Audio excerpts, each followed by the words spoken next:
Jack Frost and Sons by R.M. Ballantyne.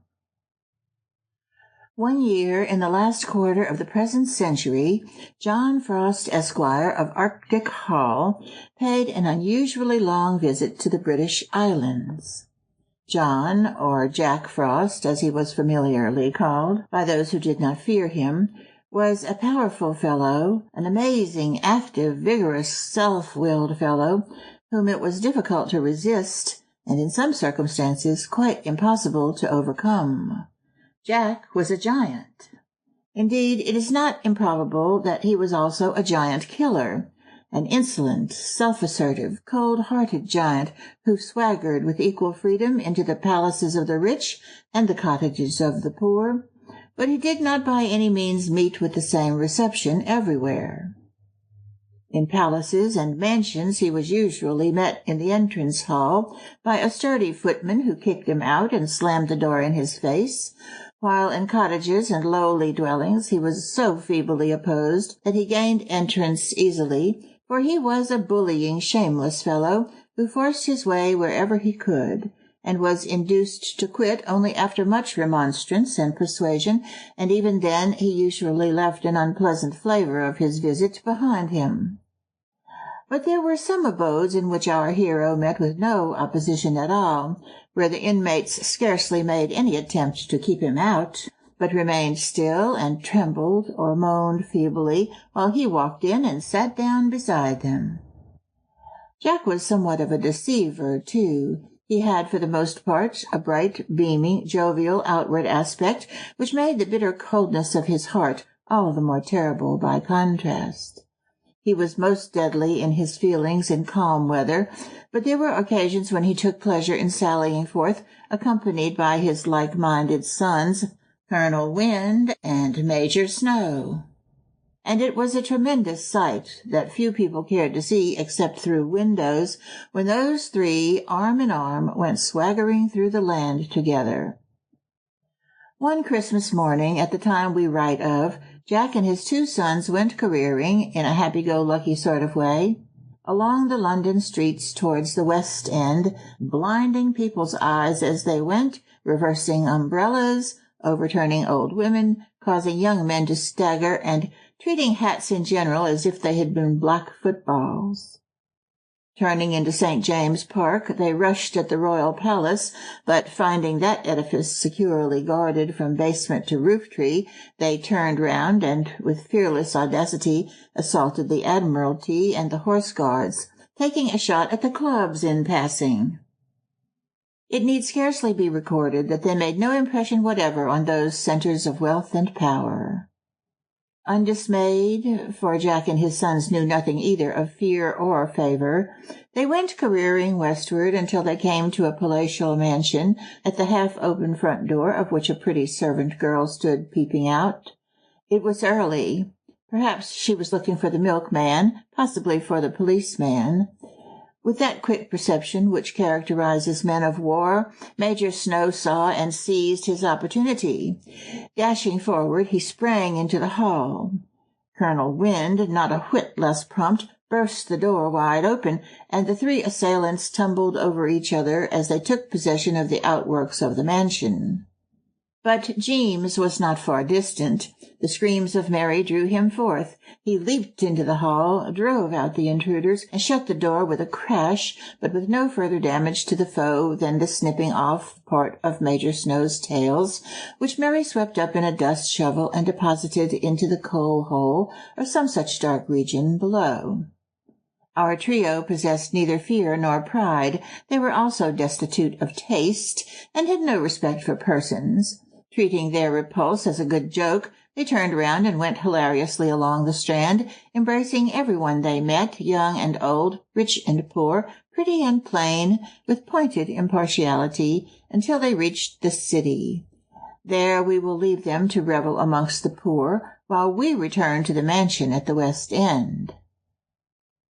In 2 snug bedrooms thereof, 2 young men lay in their comfortable beds, partially awake and yawning, the one flat on his back as if laid out for his last sleep, the other coiled into a bundle with the bedclothes as if ready to be carried off to the laundry with the next washing. The rooms were connected by a door which stood open, for the occupants were twin brothers, their united ages amounting to 40 years. "Ned," said the straight one to the bundle. "Well, Tom, did you hear that noise like a cannon shot?" "Yes." Tumbled. Door banged. "Hello, Ned!" cried Tom, suddenly leaping out of bed and beginning to dress in haste. "Why, it's Christmas morning. I had almost forgot. A Merry Christmas to you, my boy." "Merry Christmas, old man, but don't waken me. What's the use of getting up?" "The use?" echoed Tom, proceeding rapidly with his toilet. "Why, Ned, the use of rising early is that it enables a man to get through with his work in a good time. And I've a deal of work to do today at the East End." "So've I," murmured Ned.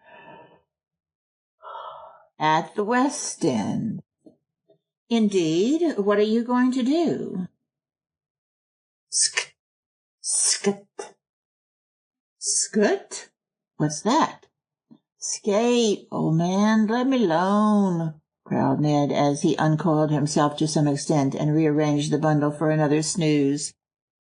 With a light laugh, Tom Westlake left his brother to enjoy his repose and descended to the breakfast-room, where his sister Matilda, better known as Matty, met him with a warm reception.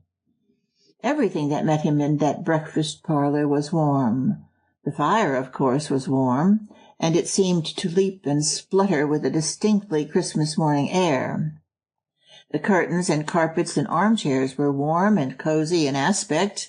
The tea-urn was warm, indeed it was hot, and so were the muffins, while the atmosphere itself was unusually warm. The tiny thermometer on the chimney-piece told that it was 65 degrees Fahrenheit.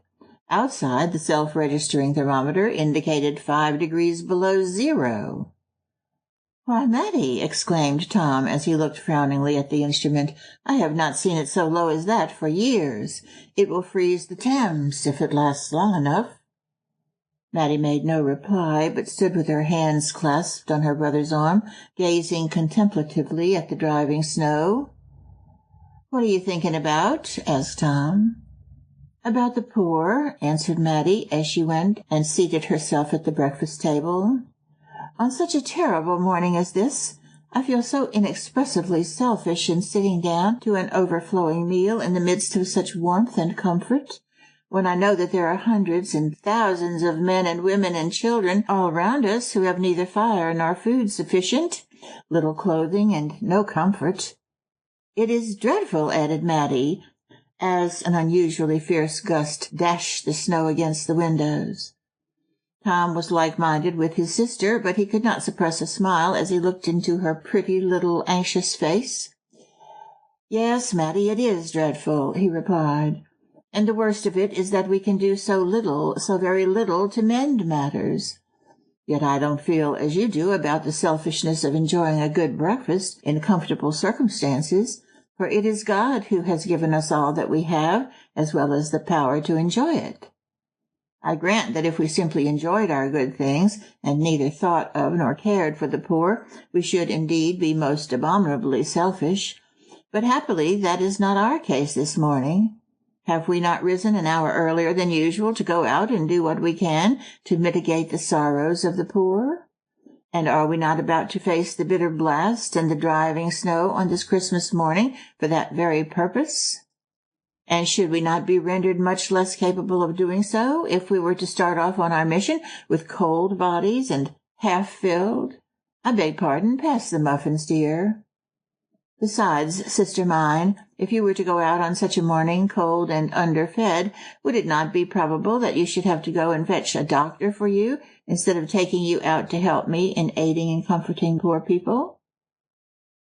"That may be all very true, Tom," returned Matty, with a dissatisfied and puzzled look, "but I cannot help feeling that I have so much, so very much, more than I need of everything, while the thousands I speak of have so little, so very little.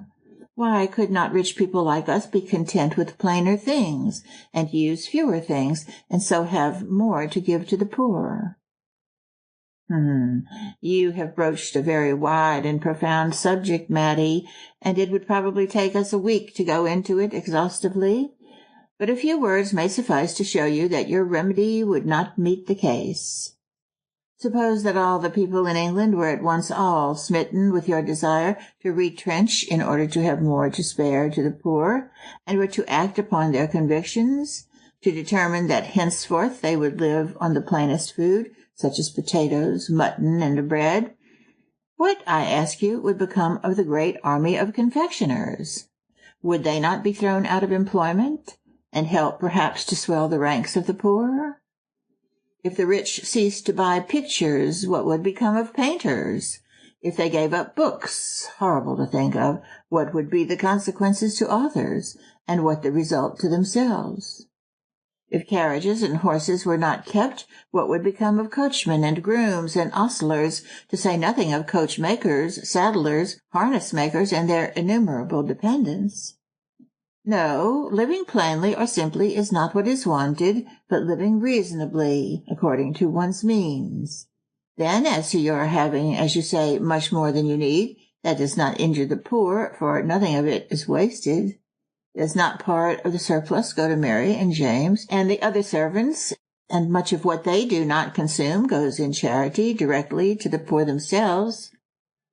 Well, but, returned Matty, with the distressed and puzzled look still unabated, though all you tell me may be quite true, it does not in the least degree alter the fact that there is something quite wrong in the condition of the poor of our great cities, which ought to be remedied. Of course it does not, little woman, but it relieves my mind, and it ought to relieve yours, as to the selfishness of enjoying a good breakfast. But surely, resumed Matty with a slightly indignant look and tone, surely you don't mean to tell me that there is no remedy for the miserable conditions of the poor, and that the rich must just sigh over it, or shut their eyes to it, while they continue to revel in luxury? How you fly to extremes, sister, said Tom with a laugh, as he neatly cut the top off a fourth egg. I combat your erroneous views, and straightway you charge me, by implication, with having no views at all. A remedy there surely is, but the wisest among us are not agreed as to what it is, chiefly, I think, because the remedy is not simple, but extremely complex. It cannot be stated in a few words. It consists in the wise and prompt application of multiform means. Brother, interrupted Matty with a smile, do you think I am to be turned from my quest after this great truth by the stringing together of words without meaning, at least words vague and incomprehensible? By no means, Matty. I hope that nothing will ever turn you from your quest after the best method of helping the poor. But my words are not meant to be vague. By multiform means I would indicate legislation in numerous channels, and social effort in all its ramifications, besides the correct of the many erroneous modes of thought, such, for instance, as the putting of the less before the greater. Tom, again interrupted Matty, I think it's about time to go and put on my things. Not so, sister dear, said Tom impressively. I intend that you shall hear me out.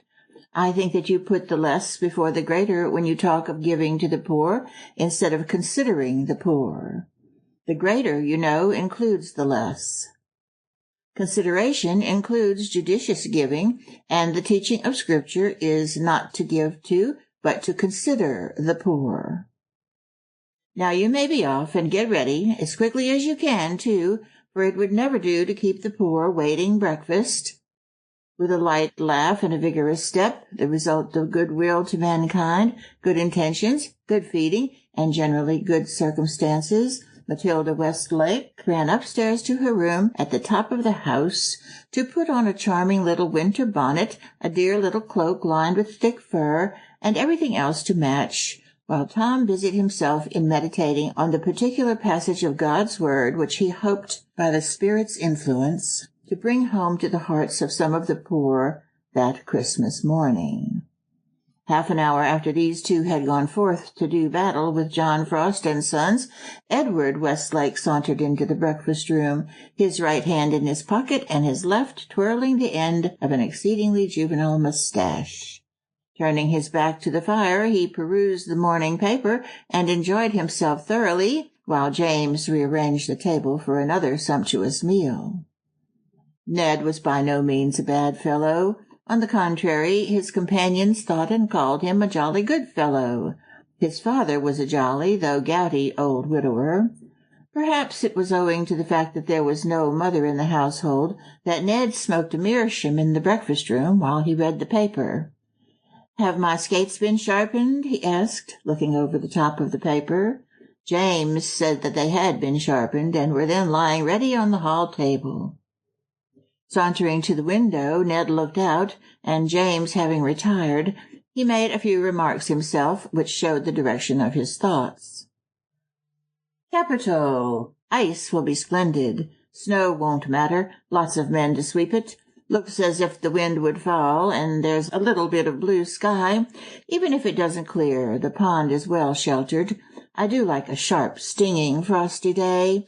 Makes one's blood career so pleasantly." With such agreeable thoughts and a splendid appetite, Ned Westlake sat down to breakfast. Thereafter he put on a thick overcoat, edged with sable, a thick pair of boots, and softly lined gloves, and went out with the skates swinging on his arm. Jack Frost and his 2 sons were still holding high revelry outside. They met him with impartial violence, but Ned bent forward with a smile of good-humored defiance and went on his way unchecked.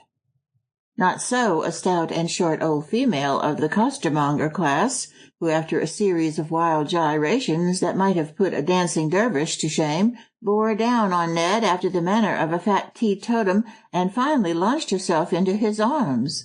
"Hello, old girl, steady there!" exclaimed Ned, holding her up with an effort. "You carry too much sail to venture abroad in such weather." "Wish you were the only one," gasped the old woman, holding out her umbrella that had been reversed and obviously shattered beyond repair. Then, looking up at Ned, "You'd better leave a go of me, young man. What will the neighbors think of us?" Which remark she uttered sternly, all the more that she had securely hooked herself to the railings and could afford to cast off her friend. With a solemn assurance that he esteemed her the sweetest of the fair, Ned went smilingly on his way, receiving in reply, "Law, now, who'd have thought it?" Having twisted this lady's bonnet off, blown her unkempt hair straight out, and otherwise maltreated her, Colonel Wind, with his father and brother, went raging along the streets until he came to the neighborhood of Whitechapel. The 3 seemed rather fond of this region, and no wonder, for although never welcomed, they found themselves strong enough to force an entrance into many a poor home, and to remain in possession. Swaggering, in their own noisy and violent manner, into several courts and blind alleys, they caught up all the lighter articles of rubbish that lay about, hurled them against the frail and cracked windows, some of which they broke, and others of which they could not break by reason of their having been broken already. They did what was next best, however, drove in the old hats and coats and other garments with which the square holes had been inefficiently stopped. "Jolly, ain't it?" remarked a street boy with a ruddy face and hair blown straight on end all round, to another street boy with a cast-iron look and a red nose, both being powerfully robust. "Prime," assented the knight of the red nose. And then both went eagerly to take liberties with a neighboring pump, from the spout of which hung an icicle like a stalactite, the droppings from which at an earlier period had formed a considerable stalagmite on the stones below. It is probable that the sick old man on the poor bed in the small room close to the pump did not think the state of matters either jolly or prime, for besides being very old, he was very weak and thin and cold and hungry, in addition to which Jack Frost had seated himself on the rickety chair beside the empty grate, and seemed bent on remaining. The colonel, having previously blown open the door and removed a garment which had sheltered the old man's head, thus permitting the major to sprinkle a miniature drift on his pillow. "I hardly like to leave you, grandfather, in such blustery weather," said a little maiden of about 10 years of age, with filthy garments and a dirty face, who, if she had been washed and dressed, would have been distinctly pretty, but who, in the circumstances, was rather plain. As she spoke, she readjusted the garment screen and removed the snowdrift. "Don't say that, Martha," replied the old man in a thin, weak voice. It had been strong and deep and resonant once, but time and want and disease play sad havoc with strong men. "You must go, darling," resumed the old man after a few seconds' pause to recover breath. "You've no chance of a breakfast otherwise, and perhaps they may give you a bit to bring home for—" Martha eagerly interrupted the hesitating voice, and it was easily interrupted. Yes, grandfather, they'll be sure to let me bring home some for you. I'll be quite sure to do it." She made the promise with great decision, as well she might, for she had made up her mind to pocket all the food that was given to her, except just a small morsel, which she would nibble in order to make believe that she was feeding.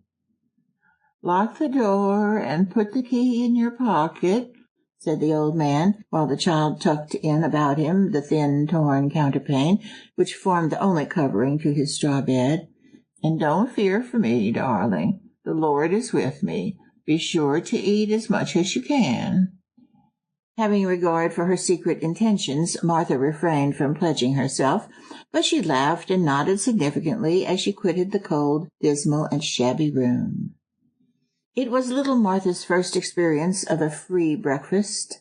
She had indeed heard of such a thing before, but had not up to that time met with anything of the kind, so she advanced to the hall with some timidity and much expectation.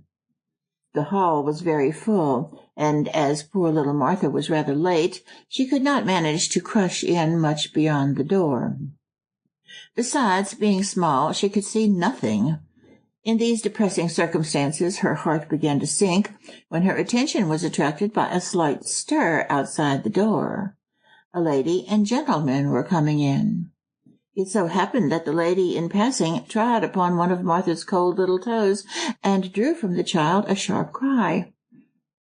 "Oh, my dear little girl," cried the shocked lady, with a gush of self-reproach and sympathy. "I'm so sorry, so very, very sorry. It was so stupid of me. Have I hurt you much, dear little girl? Come with me." "Bring her to the stove, Matty. There's more room there to have it looked to," said the gentleman in a kind voice. Much consoled by all this, though still whimpering, little Martha suffered herself to be led to the front seats and set on a bench just below the platform, where she began to bloom under the genial influence of the stove, and to wonder with inexpressible surprise at the mighty sea of upturned faces in front of her. As for the toe, it was utterly forgotten. The lady's foot, you see, being almost as light as her heart, had done it no serious injury. Nevertheless, she continued for a few minutes to inspect it earnestly and inquire for it tenderly, regardless of dirt. "You're sure it's better, dear little child?" "Oh, yes, ma'am, thank you. I don't feel it at all now, and it's so nice to feel warm again." What a depth of meaning was unwittingly given to the last two words by the emphasis of the child voice. Warm again. The lady almost burst into tears as she thought of all that they implied. But her services were required at the harmonium. With a parting pat on Martha's curly head and a bright smile, she hurried away to ascend the platform. The preliminaries of a feast at which most of the feasters are cold and hungry, some of them starving, should not be long. Full well did Tom Westlake know and appreciate this truth, and being the donor, originator, and prime mover in the matter, he happily had it all his own way. In the fewest possible words, and in a good loud voice which produced sudden silence, he asked God to give his blessing with the food provided, and to send his Holy Spirit into the hearts of all present, so that they might be made to hunger and thirst for Jesus, the bread and water of life. Then the poor people had scarcely recovered from their surprise at the brevity of the prayer, when they were again charmed to silence by the sweet strains of the harmonium. You see, they had not yet become blasé and incapable of enjoying anything short of an organ. Indeed, there were some among them who deliberately said they preferred a harmonium to an organ. But no instrument, either of ancient or modern invention, could drown the clatter that ensued when enormous mugs of earthenware were distributed to the company by more or less rich and well-off workers. So the clatter and the hymns went on together until each mug was filled with some delectable fluid, smoking hot, and each mouth crammed with excellent bread and meat. Then comparative quiet ensued, during which temporary calm Tom read a few verses of the Word of God, commenting on them briefly in language so forcible that it went right home to many hearts, yet so simple that even little Martha understood it. True to her intention, little Martha, although much surprised and charmed and perplexed by all that was going on around her, did not forget to pocket something for grandfather. She was met, however, by an exasperating difficulty at the very outset. Her pocket was not large enough to contain the huge roll, which with some meat had been put hastily into her small hand by a lady with a red rose in her bonnet. To achieve her object with the roll and meat in one hand and the mug in the other she found impossible, so she set the mug on the floor between her feet and proceeded to wrestle with the loaf and pocket, having previously torn off a very small portion of the bread for her own use. Still the loaf was too large, so she tore off another morsel, and finally, after a severe struggle, succeeded in getting it and the bit of meat in. "You go for to kick it over, if you don't mind," said a small boy near her, referring to the mug. "You mind your own business, imperence," replied Martha sharply. It must be remembered that she was a child of the slums. "What a cheeky little shrimp it is," retorted the boy, with as much of a grin as a stuffed mouth would admit of. Just then Matilda Westlake, having finished a hymn, and being mindful of the little toe, came quietly down to where Martha was sitting. "Why, dear child," she said in surprise, "have they not given you something to eat?" "Oh, yes, ma'am, but She was going to say, "I've eaten it," but grandfather had so earnestly impressed on her mind the sinfulness of telling lies that she felt constrained to hesitate, and with a trembling lip finished by saying that she had eaten some of it. "And what has become of the rest, dear?" "Please, miss, she've put it in her pocket," said Imperence promptly. Without noticing the remark, Matty moved so as to make herself an effectual screen between Imperence and Martha. "Tell me, dear child," she said, stooping low and putting a gentle hand on Martha's shoulder, "are you not hungry?" "Oh, yes," answered the little one quickly. "I'm so hungry. You can't think how hungry. But I promised to. At this point her lips quivered, and she began to cry quietly. "Stay, don't tell me anything more about it, dear, till you have breakfasted.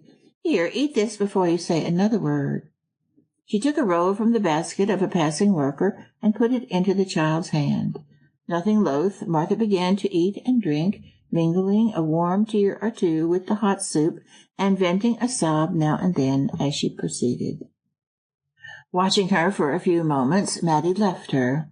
In passing, she stopped and said to Imperence, in a whisper of terrible intensity, "If you speak to that girl again, you shall have no more."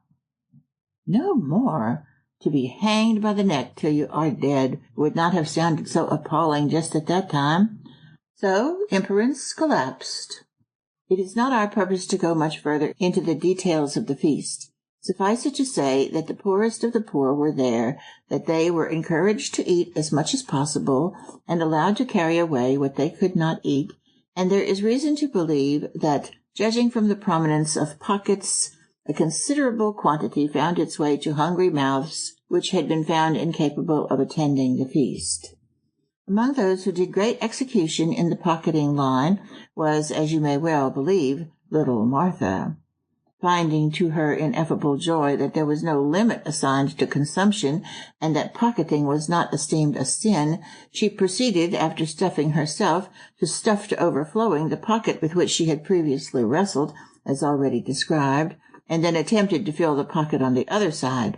She did so in utter childlike forgetfulness of the fact that she had recently lost several small articles in consequence of the condition of that pocket, and her memory was not awakened until, having just completed the satisfactory filling of it, she beheld, or rather felt, the entire mass of edibles descending to the floor, proving that the pocket was indeed a very bottomless pit. "Never mind, little one," said Tom Westlake, coming forward at the moment, for he had just closed the meeting.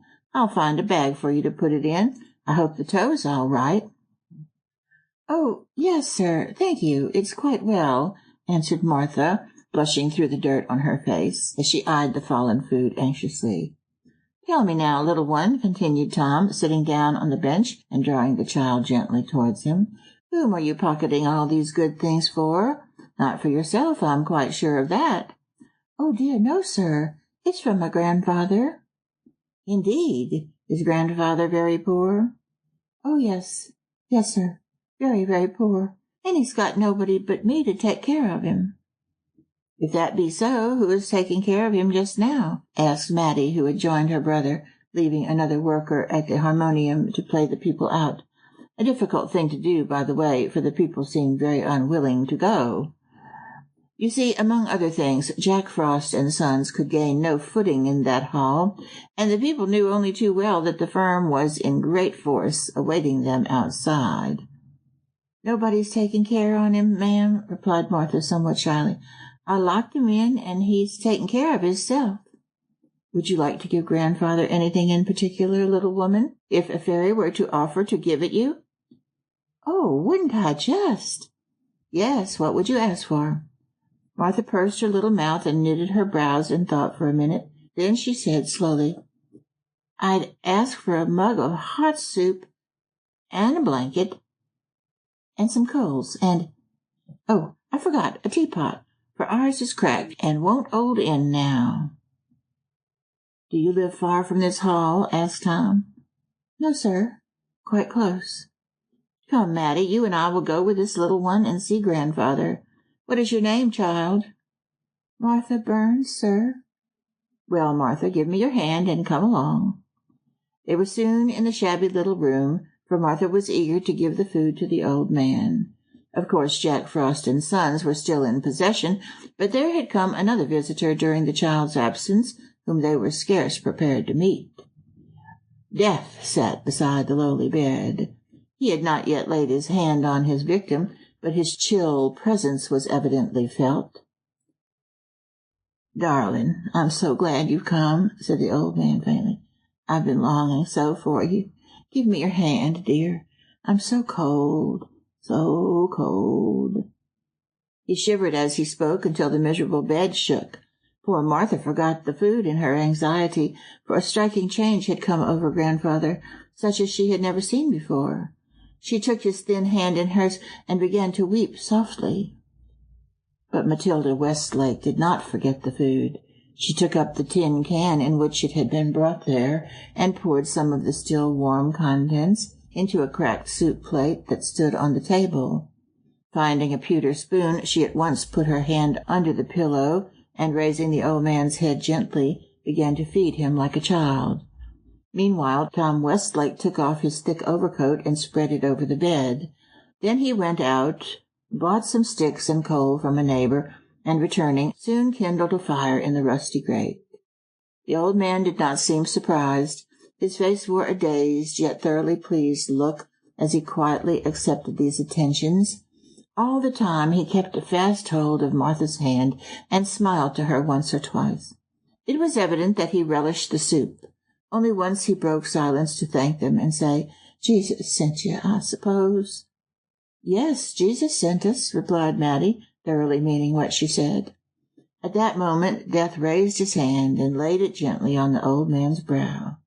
The hoary head bowed to the summons, and with a soft sigh the glad spirit fled to that region where suffering cannot enter. Oh, it was sad to witness the child grief when Martha at last came to understand that grandfather was really gone, and it required no little persuasion to induce her to leave the lowly, sordid room that she had known as home. While his sister comforted the child, Tom went to the authorities to inform them that an old pauper had gone the way of all flesh. When at last Martha permitted her new friends to remove her, she was led by Miss Westlake to the not far distant house of a lady friend, whose sympathies with the suffering, the sorrowful, and the fallen were so keen that she had given up all and gone to dwell in the midst of them, in the sanguine hope of rescuing some. To this lady's care Martha was in the meantime committed, and then Tom and his sister went their way. Their way led them to a very different scene, not far from the same region. "We're rather late," remarked Tom, consulting his watch as they turned into a narrow street. "Not too late, I think," said his sister. "I hope not, for I should be sorry to go in upon them at dinner-time." They were not late. David Butts, whom they were about to visit, was a dock laborer. In early youth he had been a footman, in which capacity he had made the acquaintance of the Westlake's nursery-maid, and having captivated her heart, had carried her off in triumph and married her. David had not been quite as steady as might have been desired. He had acquired, while in service, a liking for beer, which had degenerated into a decided craving for brandy, so that he naturally came down in the world, until, having lost one situation after another, he finally, with his poor wife and numerous children, was reduced to a state bordering on beggary. But God, who never forgets his fallen creatures, came to this man's help when the tide with him was at its lowest ebb. A humble-minded city missionary was sent to him. He was the means of bringing him to Jesus. The Savior, using one of the man's companions as an instrument, brought him to a temperance meeting, and there an eloquent, though uneducated speaker flung out a rope to the struggling man in the shape of a blue ribbon. David Butts seized it and held on for life. His wife gladly sewed a bit of it on every garment he possessed, including his nightshirt, and the result was that he got to be known at the docks as a steady, dependable man, and found pretty constant employment. How far Matilda Westlake was instrumental in this work of rescue we need not stop to tell. It is enough to say that she had a hand in it, for her heart yearned toward the nurse who had been very kind to her when she was a little child. Jack Frost and his sons, with their usual presumption, were in close attendance on the Westlakes when they knocked at David's door, and when it was opened they rudely brushed past the visitors and sought to enter, but a gush of genial heat from the roaring fire effectually stopped Jack and the Major on the threshold and almost killed them. Colonel Wind, however, succeeded in bursting in, overturning a few light articles, causing the flames to sway, leap, and roar wildly, and scattering ashes all over the room. But his triumph was short-lived. The instant the visitors entered, he was locked out, and the door shut against him with a bang. "It do come rather awkward, sir, having no entrance all," said David, as he made the door fast. "If we even 'ad a porch, it would help to keep the wind and snow hout, but I ain't complaining, sir. I've only too good reason to be thankful." "Dear Miss Matilda," said the old nurse, dusting a wooden chair with her apron and beaming all over with joy, "it's good for sore eyes to see you. Don't mind the chillin', miss, and do sit down near the fire. I'm sure your feet must be wet, such dreadful weather." "No, indeed, nurse, thank you," said Miss Westlake, laughing as she sat down. "My feet are not a bit wet. The frost is so hard that everything is quite dry." "Now, it's no use to tell me that, Miss Matty," said Mrs. Butts, with the memory of nursing days strong upon her. "You was always such a dear, thoughtless child. Don't you remember that day when you waded in baby's bath, and then said you wasn't wet a bit, only a very little, and you rather liked it?" "Indeed," she said, "you needn't laugh, Master Tom. I remember it as well as if it happened yesterday." "I don't in the doubt least you, Mrs. Butts," said Tom. "I was only laughing at my sister's idea of dryness. But you must not let us interrupt you in the cooking operations, else we will go away directly. Just go about it as if we were not here, for I have some business matters to talk over with your husband." "Go away," echoed Mrs. Butts. "You must not talk of going away till you've had a bite of lunch with us. It's our dinner, you know, but logs, what do it matter what you called it, so long as you've got it to eat? And there's such a splendid apple dumpling in the pot, miss. You see, it's Tommy's birthday, for he was born on Christmas Day, and he's very fond of apple dumpling, is Tommy." The 6 children of various ages and sizes, scattered about the small room, betrayed lively interest in this invitation, some hoping that it would be accepted, others as evidently hoping that it would be declined. As for Tommy, his fear that the dumpling would be too small for the occasion filled his heart with anxiety that showed itself strongly in his face. But he was promptly relieved by Miss Matty assuring his mother that to stay was impossible, for they had other visits to pay that day. Thus the lady and nurse chatted of past and present days, while Tom Westlake talked business with the dock laborer. "You seem to be getting on pretty comfortably now," remarked Tom. "Yes, sir, thank God I am. Ever since I was enabled to cry, 'God be merciful to me, a sinner,' things has gone well with me. And the putting on of the blue ribbon, sir, has done me a power o' good. You see, before that I was sorely tempted by comrades offering me a glass, and by my own wish to have a glass. But when I mounted the blue, I was let alone, though they chaffed me now and then, and I felt it was no use thinking about it, however much I might wish for it.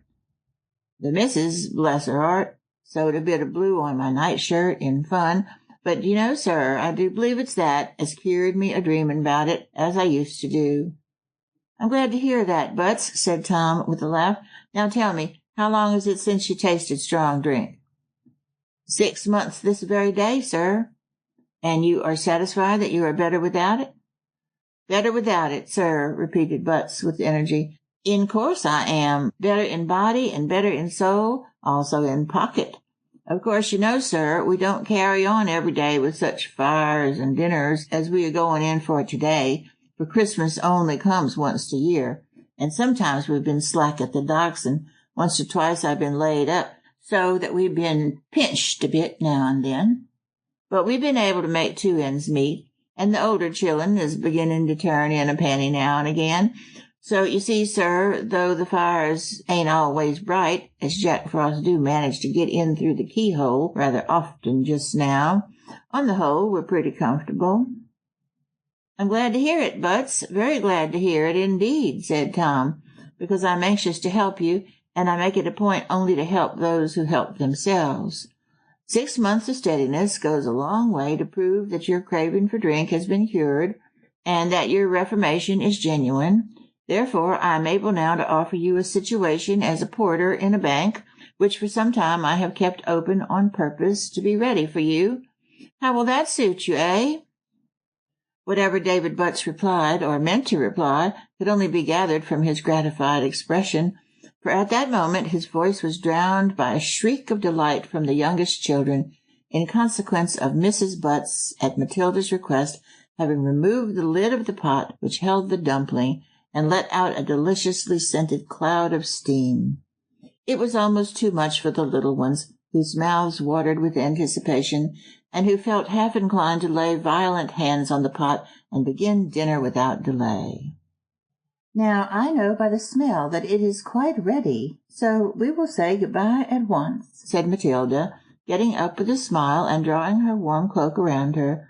"Be sure to send your eldest girl to me tomorrow along with your husband. And come early, Butts," said Tom Westlake, buttoning up his coat. "You may depend on me, sir." "Stand by to shut the door quickly after us," added Tom as he grasped the handle, "else the wind will get in and blow the fire about."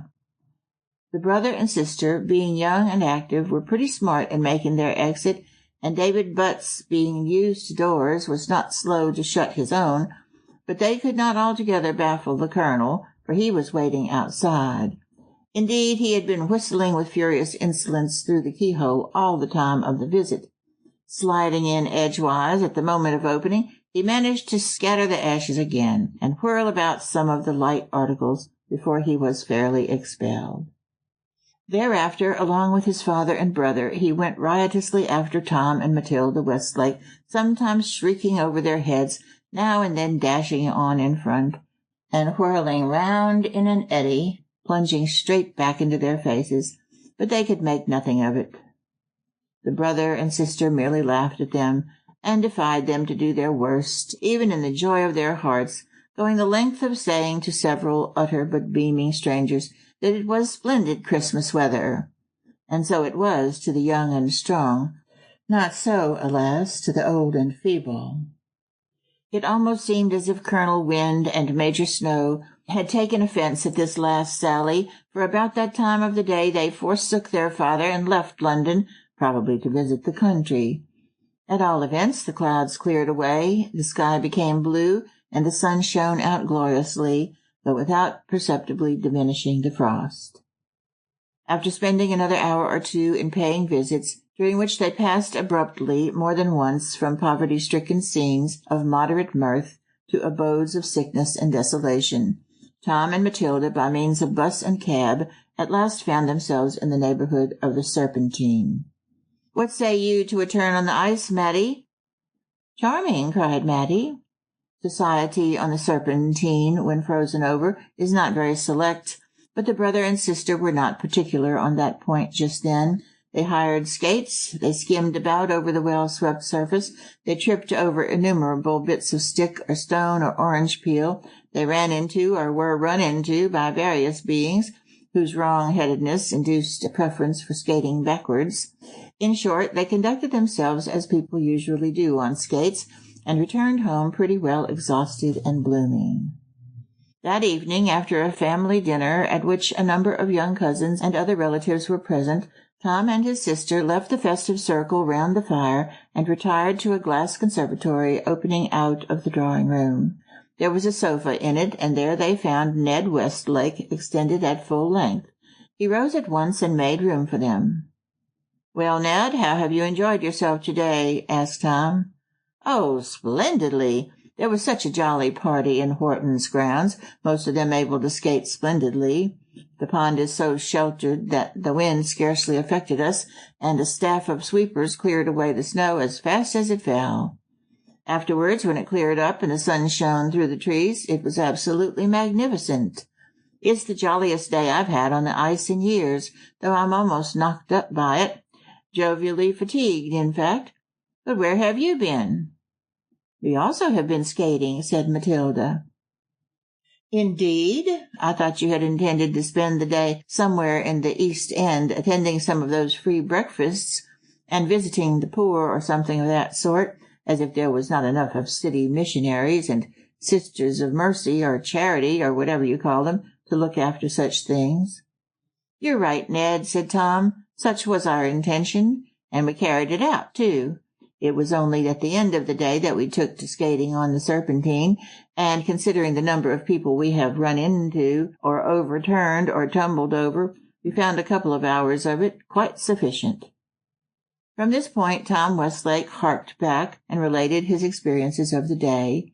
He possessed considerable power of graphic delineation, and gradually aroused the interest of his gay and volatile but kindly disposed brother. "Ned," said he at last, "do you really believe in the truth of these words, 'Blessed are they that consider the poor'?"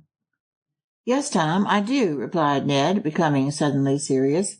What Tom said to his brother after that we will not relate, but the result was that, before that Christmas evening closed, he succeeded in convincing Ned that a day of jolly good fun may be rendered inexpressibly more jolly by being commenced with an effort to cheer and lighten the lot of those in whose sad lives there enter but a small amount of jollity and far too little fun. End of Jack Frost and Sons by R. M. Ballantyne.